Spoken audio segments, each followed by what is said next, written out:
Hello, and welcome to the Health Trip podcast with me, Jill Foose. I'm a functional medicine and integrative nutrition health coach located in downtown Chicago.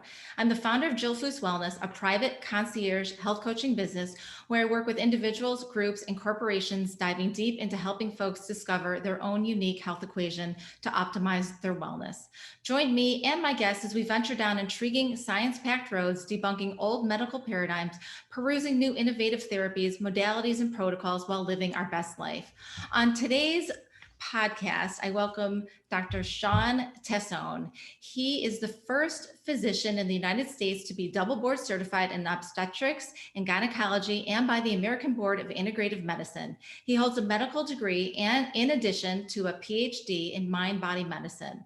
He's a practicing OBGYN in Austin, Texas, a hormone specialist, author, speaker, highly rated patient advocate, and creator of the world's first integrative hormonal mapping system. In his 20 plus years of practice, Dr. Tassone has seen over 40,000 women, and he is determined to remove the myths surrounding women's health. As an integrative health practitioner, he believes that you should have an active role in your care. His work includes studies and publications on hormonal imbalances, spirituality, and medical care, whole foods to heal the human body, and integrative medicine. Dr. Tassone is featured in many publications, including the New York Times, NBC News Online, Stanford MedX, and his book, The Hormone Balance Bible, will be available for purchase later this year. So although Dr. Tassone is a medical doctor, I am a health coach. We are not here to prescribe any medical advice. Hopefully you'll walk away from here with many golden nuggets of information to bring back to your primary care physician or your own OBGYN and have discussions about possible further testing or lifestyle changes. And with that, I welcome Dr. Tassone. Thank you so much for joining me. Hey, thanks for having me. So today we're focusing on women's hormones and the different ways in which we can achieve balance. Every day women wake up, including myself, and it's like playing Russian roulette. Will I feel good or will I feel like crap? Am I going to feel like having sex tonight or am I going to feel like running away from my life partner? So these are all red flags for us women to take notice of. And there's women listening right now to this podcast episode saying to themselves, I'm getting older, I feel like crap, and it's just my new normal. Dr. Tassone and I are here to tell you that couldn't be further from the truth. All women experience hormonal imbalances for multiple reasons and for multiple causes.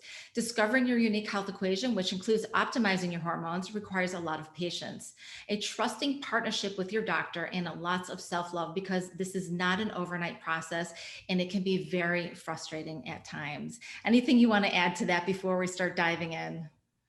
I think I always like to convey the message that hormone imbalance it's a term that we use pretty flippantly, and there are a lot of physicians out there that don't think hormone imbalance is a real thing. And I think they're just getting hung up on the word imbalance. There are many times in a woman's life when things aren't necessarily balanced. For instance, puberty, menopause, pregnancy, certain times in the menstrual cycle where things are out of whack, but it's kind of a normal out of whack. When I like to get involved, or when I think it's an issue, is when it interferes with the way that you want to live your life. So if you, like you said, if you are, if you don't have a sex drive, if you can't get up in the morning and do the things that you would normally want to do, that's when the imbalance, I think, is. Absolutely. And so many times I have women either in perimenopause or menopause or postmenopausal situations come to me looking for lifestyle changes and telling me that their traditional OBGYN told them to take sleeping pills or take an anti-anxiety or antidepressant drug, that it's all in their head and this is just part of aging and do the best you can. And that's so sad to me because I'm 53. I have had 5 vaginal births and I have half a thyroid, and I have had my own journey of coming back over the last 25 years from hormonal imbalances and still have them. And it is a journey. And if someone tells me it's in my head, that's just going to infuriate me. And I think a lot of women deal with that, or they're told that even though they feel horrible, that their labs are normal, and or it's Yep. just part of getting older, or there's so many things that they're told. And that there's I think there's two reasons for that. One is, first of all, women's health is at the bottom of the food chain. It always has been. I think it's because of the patriarchal type of structure that we have in medicine.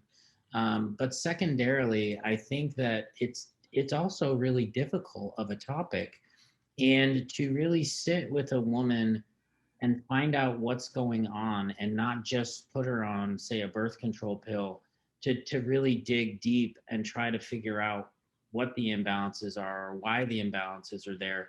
It takes time and it takes effort. And I just think a lot of physicians, not good or bad, but they're just so busy. It's just so much easier to put someone on a pill. Absolutely. Um, I really want to focus today on hormone replacement therapy. I'm at that age and I've been doing that for myself for the last 2 years. And is this something that all women eventually are going to have to do? Well, I can answer no, in the sense that my grandmother didn't, but she was a really old Italian woman who, you know, I think she felt like suffering was part of life, and it was normal. And I see this all the time, where there's a lot of women out there that are either, one, afraid of hormones for many reasons, or two, they don't know what to use. They're getting so much information from pellets to, from health coaches and supplements to doctors saying just go on the pill. But I would say, if we looked at all women, probably ages 50 to 60, would there be a 2-year period in that time span where you're going to want to be on hormones? It's probably north of 90%, just because of the issues you see with vaginal dryness, hot flashes, mood swings, irritability, weight gain. I mean, I can go on, insomnia, all that. So usually those women, probably even at 45 and up, will be coming into the office for at least one of those things once or twice over that time span. Yeah, absolutely. So by the time a middle-aged woman makes it to me, they usually come to me because they want to work on weight loss and just having more energy. And what I usually want them to do and suggest for them to do is to go to a functional medicine MD and have a deep dive in blood work done. Because to me, finding out all the information we can before we start the process is half the battle, right? Let's know exactly what's going on in your body. Let's know what things are working, what things are not working. Because if I start helping them on a weight loss journey and they're not having any hormone replacement therapy support one way or the other, it's a harder journey to lose the weight. And oftentimes I find that when women go get the deep dive in blood work, they get on the appropriate supplements or they start taking hormone replacement therapy, they start losing the weight automatically. And the journey, and they're also happier. So they're in a better starting place to then start another journey, such as losing weight or working on exercise or a new sleep routine. But when they come to me, they're already at the bottom. They're below baseline and they just feel so bad about themselves. Their body doesn't look like it used to. Their mind isn't focused like it used to. They're constantly tired. They don't want their partner touching them, and it's just a barrage of negative symptoms that's happening. Can women start hormone replacement therapy earlier? Like, why do we have to wait when we're in it and feeling like such crap? Can we bump it up some years to help that process? I mean, I have women in their 20s, their late 20s, that are on testosterone or thyroid, progesterone.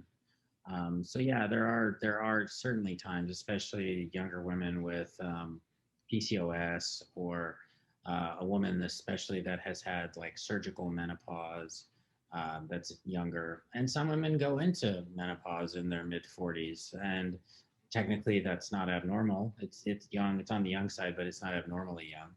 And even perimenopause. Perimenopause is that, I would say 40 to 52 time zone. Those are the most difficult patients to treat because their hormones are not static. When you're in menopause, things are basically zero, right? When you are in perimenopause, you're going to have maybe months where things are really low, and then you could have a month where things are normal, and maybe have one hormone be a little on the high side. And so it can be a little difficult. And that's where I think the doctors are just like, I hear this, I just heard this excuse today from someone who said they went in and their doctor said, well, I don't test hormones in women in their 40s because they're all over the place. And that's, Oh, but that's that's terrible. but that's the mentality, is that it's not it's a moving target. But the point is, in those women that have that issue, it's about consistency, and it's about persistence, and staying with it, and knowing that, hey, maybe right now you're low in progesterone and testosterone. 2 years from now, you might also be low in estrogen. So things are going to shift and things are going to change, and you just have to be like you've said, you have to be your best advocate. You have to be the one that's going to find the provider that's going to be willing to help you. And I also think, and this, sometimes it goes against sometimes the functional medicine train of thought. I'm still one of those people that takes insurance, so I tend to do a lot of blood testing. I do some urine, I do Dutch testing, but patients that come see me are interested in using their insurance, and I think it should be available to people that have insurance, these kind of tests and whatnot. But and the therapies are also usually covered by insurance, except for compounded hormones. Those aren't, but they're $45. So functional medicine and hormone replacement especially should be available to every woman. And the thing about it is, you shouldn't have to pay thousands of dollars for it, I guess, would be my little soapbox issue. Oh, absolutely. And I was going to ask you, what is the main difference between a traditional OBGYN and a functional medicine doctor's, who's an OBGYN approach on hormone replacement therapy? And you started to answer some of that, but in terms of blood work, what would the main differences be between a traditional doctor and a functional medicine doctor? I don't think it's the type of testing that we do per se, as much as it is how we look at the tests. And so my thing is this: if let's say a testosterone level, a free testosterone, because that's the active form of testosterone in your body. In a female, the normal range with the lab I use is zero point 0.2 to 6.4. So that is literally a 32-fold variance in that range, a big range. And let's say you come back at zero point 0.4. It's normal, right? And most physicians would say your labs are normal. So, you're just getting older or whatever. There's nothing, if you don't want to have sex with your husband, if you don't have energy in the afternoons, if your hair is thinning, oh, it's probably just stress. You need to, see a therapist or something, or let me put you on Prozac, whatever. The way I would look at that is that, okay, you're in the house, which is normal, but where are you in the house? And in that case, she's in the house, but she's laying on the floor in the basement, right? So Hmm. it might feel better, it might look better, your outlook on life might be better if you're on the main floor looking out one of the windows versus laying on the floor in the basement. And what we don't do in conventional medicine is usually we don't extrapolate the patient's symptoms with these low normal findings. We just are black or white. It's either, we're sort of borderline in that sense of, it's either in the normal range or it's not. And if it's not in the normal range, then we'll treat it. But if it's in the normal range, you're fine. But we don't look at that woman and I can't tell you how many thousands of times I've seen it where I have a patient who crashes at 4 in the afternoon every day, and I put her on testosterone because she's low normal and she's like a completely different person. And then we start working on the things like, the exercise routine with weights and increasing protein intake and lowering your processed food. So I can get her feeling better, because it's hard to eat and exercise when you don't feel good. And so that's why I'll go to the hormones initially, and then I'll start working backwards and kind of get them into it that way. I love that you brought up testosterone because I can't tell you how many women clients I have that don't even know they have testosterone. They think that testosterone is only for men because it's something that's never really been talked about. And testosterone is what gives us our zest for life. When I was, gosh, like almost 20, 25 years ago, after I was done having some babies, my ovaries stopped producing testosterone naturally. And I was put on back then synthetic testosterone, and it wrecked me. It was very hard to control the levels of testosterone I had. I felt like the man in the house. I wanted to just rip my then husband's face off. And it was very difficult. And my mood was irritable. I think on my arms, I thought more hair was growing, and it took a long time to come back from that, like years to get off of it and get back to my baseline. And I think testosterone is one of these things where we all need it, but it's really tricky in terms of finding the right dose, and it's a big process. What is your feelings on using pellets to help females out versus um, some of the more topical creams or pills?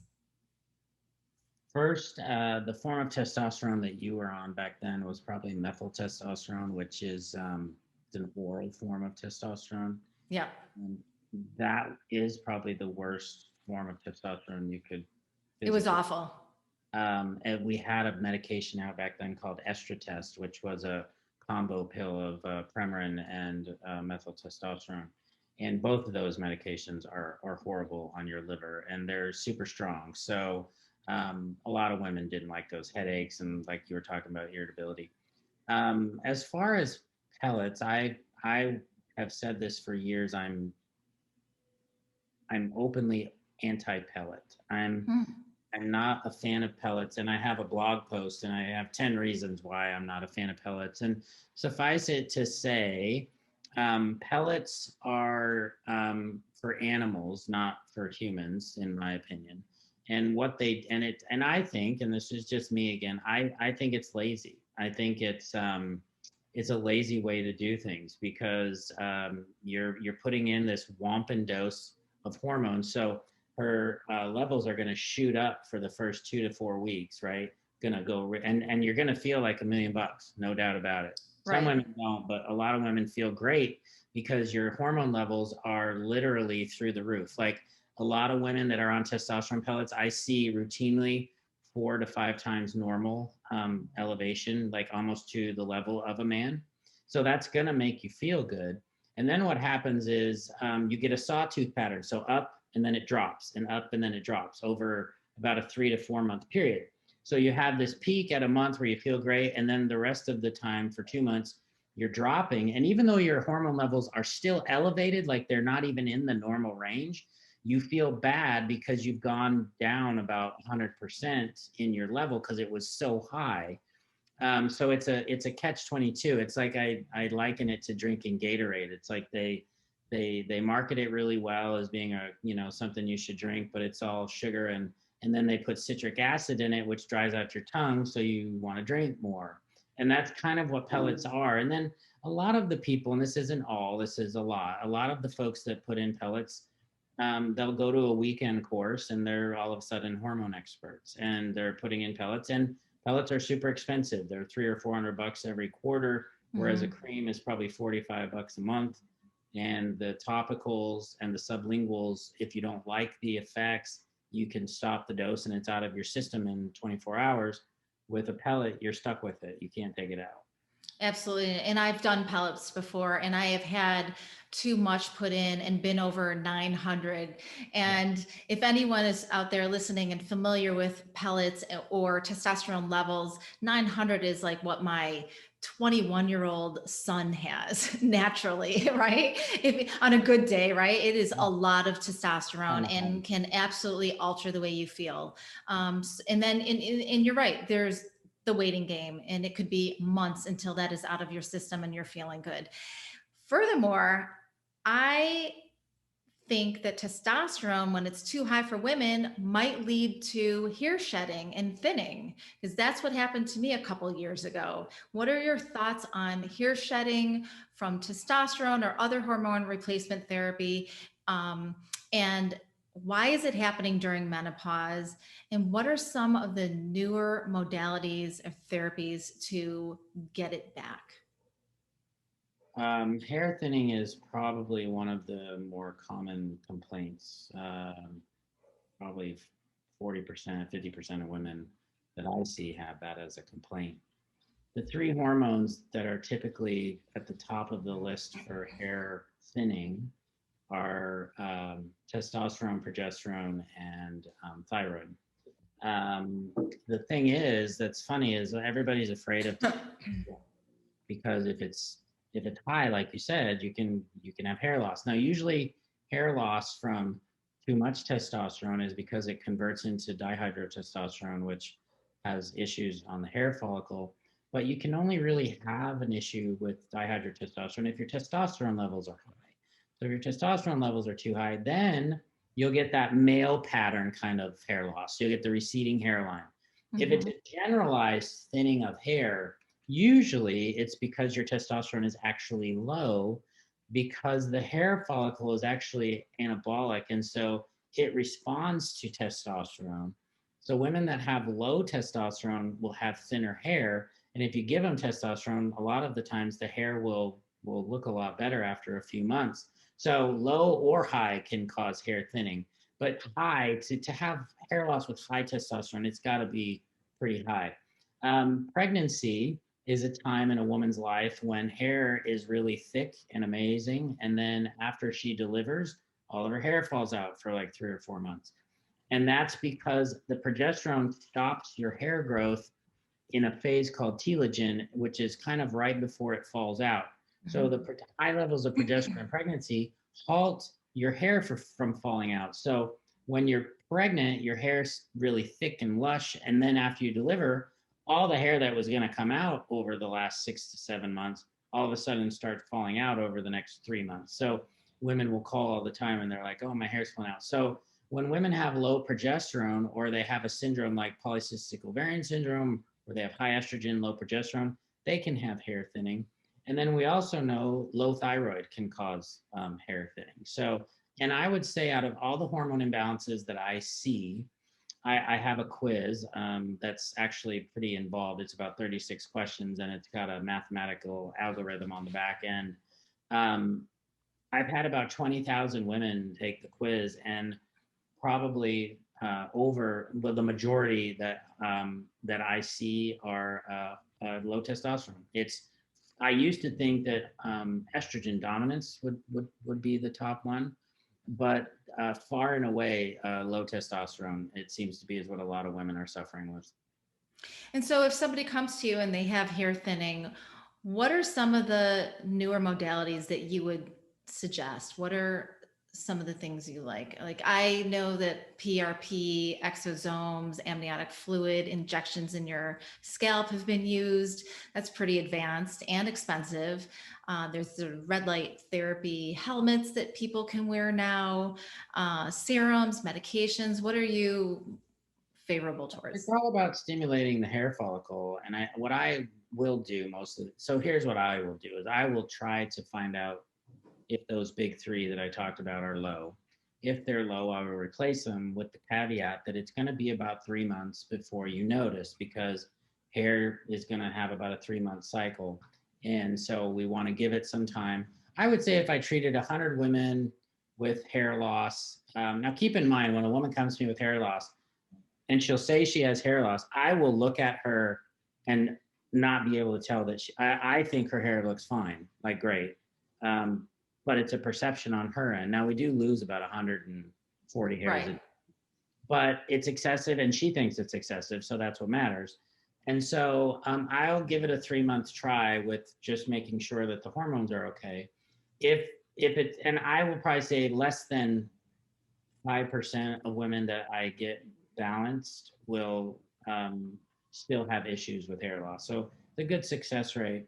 If it's still persistent, the first step that I'll take with them is I probably would recommend that they see a dermatologist just to make sure there isn't some under, because hair is part of your skin. And Right. so if that's not, happening, then we want to make sure it's okay.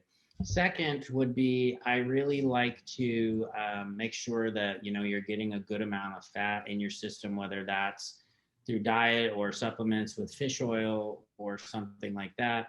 Women can buy now minoxidil over the counter that you can wash your hair with. It smells horrible, but what it does is it causes the blood vessels in your scalp to dilate, and it gets more blood flow to the follicles.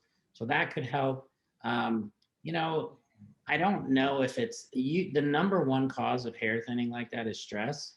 So it might be important to look at cortisol levels if I'm not making progress, just to make sure she doesn't have a lot of cortisol going around. And it's easy to just say it's stress, but then you got to start getting people into, you can buy those machines, the scalp massagers and the red lights and all that, and they probably work.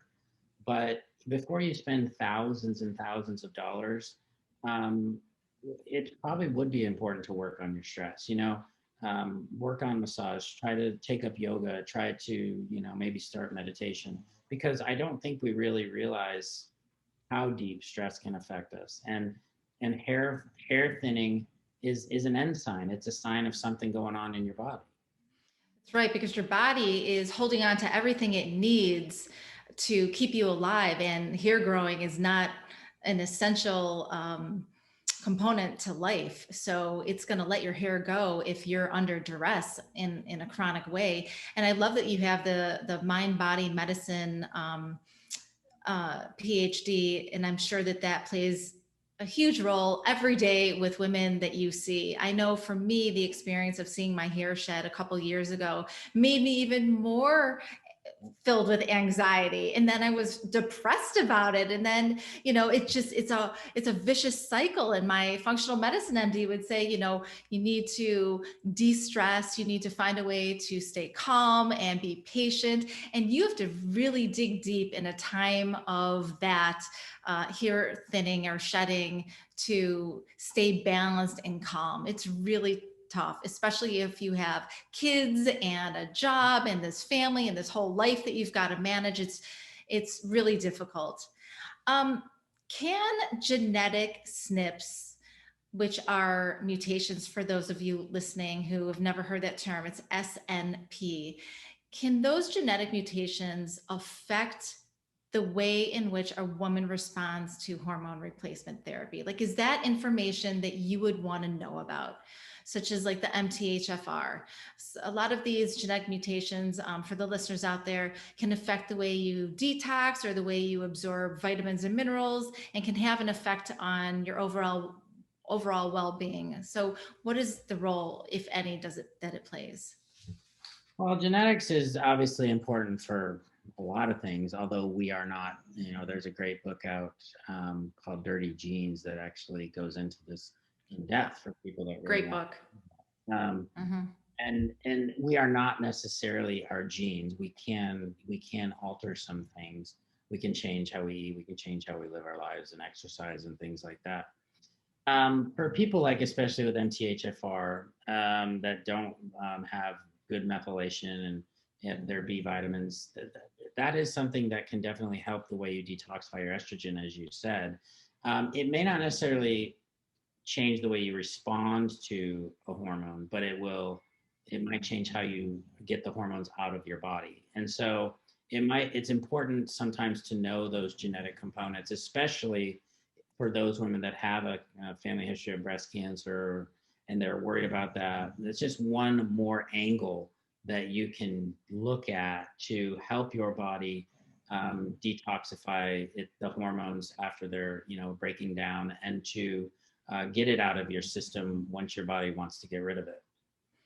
Yeah. And how important is pooping every day in terms of getting rid of the excess estrogen that builds up in your body? So it's funny because if there is a big distinction, I think, between men and women, pooping is probably it. Now I have three sons and one daughter, and so there's always poop in my house. And they're 17 to 27. There's always Mhm. poop somewhere. and a dog, so it's always somewhere. Right. Um, for a woman, um, any first of all, any technically constipation is more than 3 days without going to the bathroom. Now, I don't think that that's even healthy. I think it's better to go more than every 3 days. But that's really common in women. And I think it has to also do with holding things in. It sounds silly, but it is. It's like, Hmm. I do think that the stress and not being able to vocalize and you're obviously anal retentive is the word, but it's like you're just holding on to everything. Um, the reason that it's important, especially for hormones, is estrogen detoxification because you do get rid of extra estrogen in your body through your stool. And the other thing that's fascinating is your body is really good at trying to reuse things. So when the estrogen's in your stool, there's an enzyme in your stool that will try to cleave the estrogen back off and let it go back into the bloodstream and be reabsorbed. And some people don't need that. They actually need to void that out. So you can give them a supplement that will help block that enzyme, and then they'll get rid of more of their estrogen. So pooping is important for obviously so many things. And I think that for women that don't have a routine, um, I see it a lot when I'm traveling with my significant other. You know, if it's a different bathroom, she won't go for like a week, and Hmm. it's like a switch. It's just like for guys, it's like you have a cup of coffee and you're ready to go. Right. But if you don't have routine bowel movements, and you talk to patients about this, obviously, increase your fiber intake, increase your water intake, a big magnesium supplementation, Yeah. and high doses of fish oil as well. Yeah, that's a good point. Um, let's say a, a patient comes to you, she's being having successful results from hormone replacement therapy, and she still has a very low to zero libido. What are the next steps you can take to help? Because hormone replacement therapy for me wasn't an automatic in terms of upping my libido. I absolutely needed some extra support. And there are a lot of options out there. What would be your next steps? Well, I guess my first question would be, why do you have a decreased libido? I think women are never really asked why. There's so many reasons for that why. And for guys, and I'll tell this when men come in, it's like you wake up with an erection, you can have sex. For a woman, it's a process. And the first stage of the sexual response is arousal. If you're not aroused for whatever reason, you're not going to want to have sex. And unfortunately, with our caveman brains, we think if we come up to you in the kitchen and make our moves, that all of a sudden you're going to just turn around and attack us. Right. The reality is, and now don't get me wrong, We might attack you, just not in the way in which yeah, you're and expecting. I'm this proviso. I am divorced, so I'm not a relationship expert. However, I have learned that if you, and I always joke with the guys, and I'm like, look, rule number one is she's not going to have sex with a jerk. Sorry. But if you're rude and you're not treating her nice, that's going to not, she's not going to want to have sex with you. Number two is if she's tired. So women with low testosterone, the way that testosterone helps, it's not going to necessarily make you want to have sex with him. It's just going to give you more energy, a little more zip and zest. So if you're fatigued, you're not going to want to have sex. If you feel better, that might make you more interested. I always joke I could put your testosterone up to 900. It won't necessarily make you want to have sex with him, but might make you want to rip his face off. So that's when you start digging into the whys. Like, are you tired? A lot of women complain of decreased sensation in the clitoral area, and we can do different things for that. Some women have the issue where the relationship is kind of south, and you need to work on that. So I think it's a really open-ended question, like, why does she think that she has? And you could have asked that of yourself back in the day.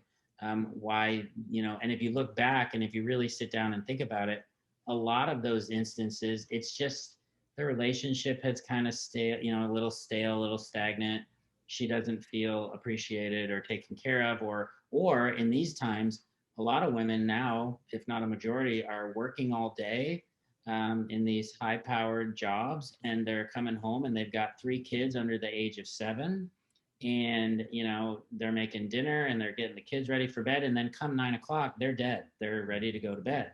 And there just isn't a whole lot of time for sex in that arena. So, in my opinion, the guy's got to work a little bit harder. And that's why I say, don't go up to her in the kitchen and try your moves, do the dishes, let her go sit down and take a load off and share the responsibilities. And I still think that we don't have that happen enough. And I agree with a lot of that. But let's just say patient A has a loving relationship. She is on hormone replacement therapy and she feels good. She's doing all the right things, exercising, eating well, getting the sleep, and still her libido is low. And what are your thoughts on certain types of therapies, such as peptide therapy? I think peptide therapy is this amazing new area of science. And I wanted to get your opinion on peptide 141, which is supposedly the one to help enhance a woman's libido. I think it's also used for men. Peptides are really interesting. Like you said, they're a fascinating kind of new um, thing that we can use. The problem with them right now is that they're not necessarily black market, but they're hard to find, and then hard to find a good quality. But yeah, bremelantonide, I think is what that's called. Yeah. It is used for treating sexual desire disorder, or HSDD, which is hypoactive sexual desire. It's contraindicated in some women that have high blood pressure, because it can increase your blood pressure. It has, some other small side effects like nausea and things like that. But overall, it's one of those things that it works on melanocyte or melanocortin receptors, and that's getting kind of technical. But what happens is it basically just makes you feel better, like your mood is elevated, and it's the same in men. It works both ways, but it's one of those things where right now. So here's the question: let's say you take it and you have an increased sex drive. The criticism right now is that it might just be because you're taking a pill, right? We know that Prozac for depression, 60% of patients that get better with Prozac are from placebo. We know that. We know that's part of how it works. And I think it's possibly the same with peptides. I don't know any good studies. They're currently called peptides because they don't have a medication name yet. I think actually that one does. It's called Vyleesi or something like that. Yes, actually, that's what it is. Yeah. Yeah, so it has Yeah, a thank you. brand. And so Mm-hmm. that one might have more research behind it. I Mm-hmm. haven't actually recommended that yet, just because there was a pill that was FDA approved that came out a while ago called Ali. Um, which was interesting because that drug actually, if you looked at it, it was pink. So they were playing off of the blue pill for men. They made it sound like it was kind of like Viagra. It was in the same category as antidepressants. So, and if you took it, you couldn't drink any alcohol because it could cause you to pass out. And so, I would think a lot of women in this day and age go home and probably have a glass of wine. So the number of people that could take it is very limited. And the studies that they did on it there were no women in the actual pilot. It was all men. So I don't know how they figured it out, but it's a typical medical study. It doesn't include women, but it's a women's medication. So I never actually prescribed that one. Mm-hmm. I think peptides are great to look into. I'm not an expert on peptides, but I've used them myself for certain things. I haven't, used that particular one. Right. Well, I'm glad you brought up alcohol, because my next question has to do with lifestyle. How important is nutrition and exercise and sleep when it comes to going through perimenopause, menopause, and postmenopause? Now that life is opening up again, I'm assuming many people are going to be out and about. Traveling is crazy right now. Everyone's looking to go somewhere, and people are with, their friends and family and outdoor gatherings, and there's a lot of alcohol. How does that affect women and their hormones? So I I think that unfortunately, like you said, we alcohol is actually interesting. Alcohol, I heard somebody describe it the other day. Medications like Valium and some of these other like LSD and things, those are more like surgical scalpels. Like they're very specific on what part of the brain they work on. Alcohol, he described it as a mental hand grenade. Like it actually on your brain, it just hits everything. And it's a stimulant in the very beginning. So when you first start drinking alcohol, it's a stimulant so that you get a little bit more chatty. But then if you keep drinking it, it becomes a depressant. And so obviously, that would hinder sex drive, but it can also hinder inhibition. Make you more or less inhibited and things like that. So it can definitely affect things. Now, as far as nutrition goes, if there was a food pyramid for hormones, at the very bottom, which is the one that you do the most, that would be nutrition for me. That for me, I think a lot of our hormone imbalances are caused from poor diet and obesity, and I think not enough, weightlifting and exercise, which would be the second layer. So between those two, nutrition and proper, and I think the best exercise for women would be weight Absolutely. training. I can tell by your guns there that you probably lift a lot. Yeah. I do. And muscle is going to make you live longer. It's going to give you a lot more benefits and increase your metabolic rate just sitting on the couch, And so there's a good friend of mine, Dr. Gabrielle Lyon, she's a doctor Yep. in New York, and that's all she talks about is proteins and working out. So anybody that wants to learn more about that, she's a great resource. And yeah, it's quintessential. Those two things, nutrition and proper exercise, are the two best things you could do for yourself before you spend any money on anything else. Clear out your cupboards, buy good foods, speak with somebody like you that's a functional nutritionist, figure out what you should eat, look at your macros, like how much of carbs, how much protein. Because here's the thing you hear a lot: I eat right, I exercise, I still can't lose weight. Happens all the time. People say All that. the time. Part of the problem is, and I'm guilty of this too.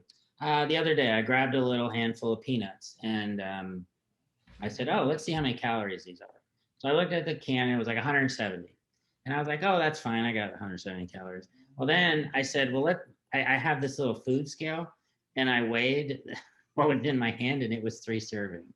So that was actually 510 calories. It's like that changes the game totally. So Yep. I think we underestimate what we eat and we overestimate how much we work out.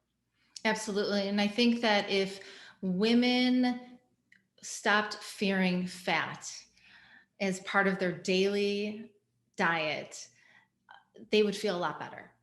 And it's one of the first places I start. And I love Dr. Lyons too. And I listen to her all the time. Well, And think about fat, that cholesterol, and it's because right, we're made of cholesterol. But cholesterol is what your hormones are made out of. So exactly. you gotta have fat. And Exactly. good fat's not gonna make you fat. You couldn't Yes, really eat enough of it because you feel you wouldn't be able to eat that much of it. And it's that's right. I personally, like, nobody's gonna sit there and probably eat 4 or 5 avocados a day. It's just like not Right. physically possible. But Right. you can eat one, and people are so afraid of, or guacamole. I would much rather see somebody eat a bowl of guacamole instead of the bag of chips. Absolutely. Yep. And I try to teach all of my clients, including men, that when you combine the appropriate amount of protein and the fat, so whether you are keto, carnivore, low carb, whatever it is, if you prioritize eating those two macronutrients before you go to the carbs, that you're going to feel nourished and satiated, and you're not going to snack all day. Because part of the reason we're also feeling fatigue and not well is because we're snacking all day. And it takes a lot of work for our body to produce insulin to take care of all of that glucose coming in every time we eat. So absolutely prioritize protein and those healthy fats. And saturated fat is not the demon. So before we end, I have two final questions for you. What are your top three lifestyle changes women can make today to start their hormonal balance journey? Sleep. Gotta sleep. Now that's loaded because sleep is hard and Yeah. it's very stress inducing for a lot of people.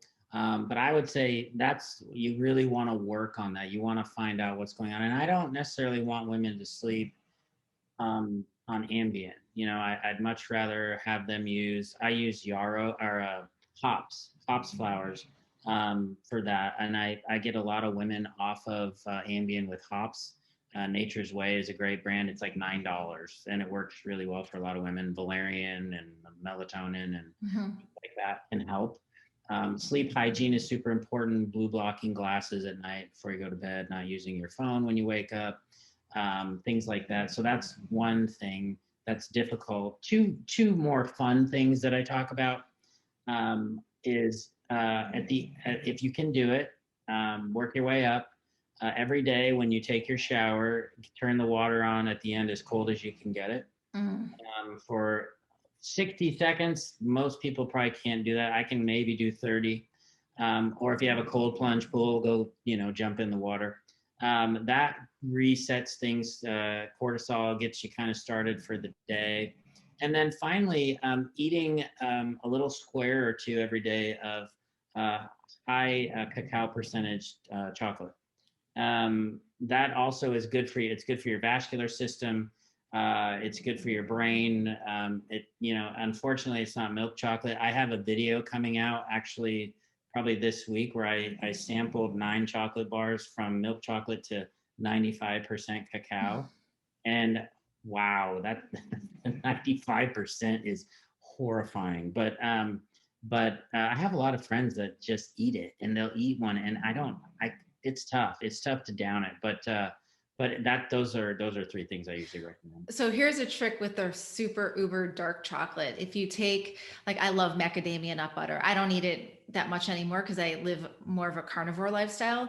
But when I did, I would smear a little bit of homemade macadamia nut butter on the 100% chocolate bar and put on some Redmond sea salt, and that was delish.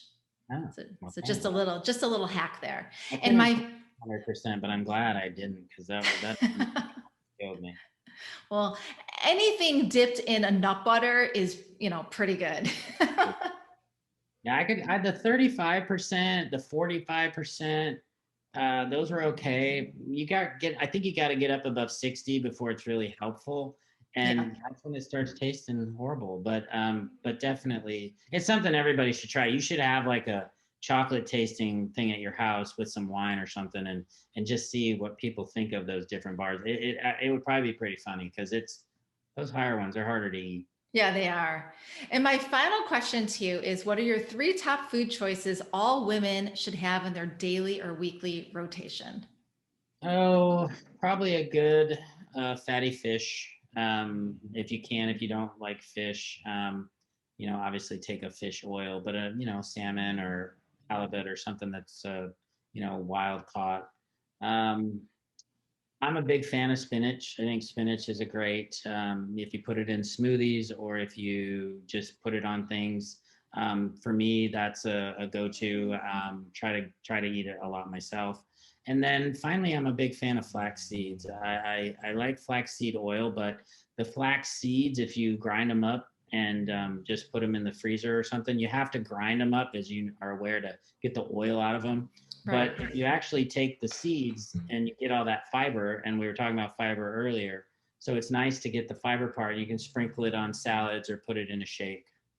Yeah, that's a good point you're making about grinding the flax seeds. So many people eat them whole and they just go right through you. And so you're sort of wasting your money. And you definitely want to buy them whole. And then you want to get a little coffee grinder and grind them yourself. Because most of the time, if you buy them pre ground, you can be certain that they've been sitting there in the package for a very long time and have probably already gone rancid. So you don't want to do that. Well, Dr. Tassone, thank you so much Yeah. for taking time out of your busy day to talk to me and my community here. I know all of the women will appreciate all of the wisdom that you have shared with us. And I will attach all of Dr. Tassone's contact information in the show notes. And you have a book release coming up soon. Tell us about that real quick. So over the last, 20 years, I've been sitting there listening to my patients, and what I noticed was consistent storylines, themes that were coming through with these hormone stories that I was listening to, and basically kind of boiled it down into 12 hormone imbalances. And what I found was if I talked to patients in that same storyline, they understood it better. So I attached an archetype tag to each hormone imbalance. So, like estrogen dominance is the queen, and testosterone deficiency is the nun, and there's 12 of those. And then each of the 12 hormone imbalances has a 6-step process that I call shines, which is a spiritual practice, hormone modulation, infaceuticals, and that's things like acupuncture, essential oils, things like that, nutrition, exercise, and supplements. So each 12 has a 6-step process, of which 80% of that is self care. The only time you need a physician is for the hormonal part. And the book is kind of all about those 12, but it's also about testing and things like that, and each of the hormones and why they work. And it's HarperCollins coming out July 7th. And actually, you can buy it right now on Amazon. Oh, well, congratulations on that. And for all of the ladies listening, if you go to Dr. Tassone's website, which I'll put in the notes again, you will see a mapping quiz, and it's really incredible. I took it, and it'll tell you which archetype you are, and really fascinating information and questions. So thank you for developing that. So thank you again. Thank you all for joining us and listening in. And I would love to contact you again and talk to you about another amazing topic for women's health, because you are just so full of wisdom and experience and knowledge. And have a wonderful day, everybody. Until next time, thank you.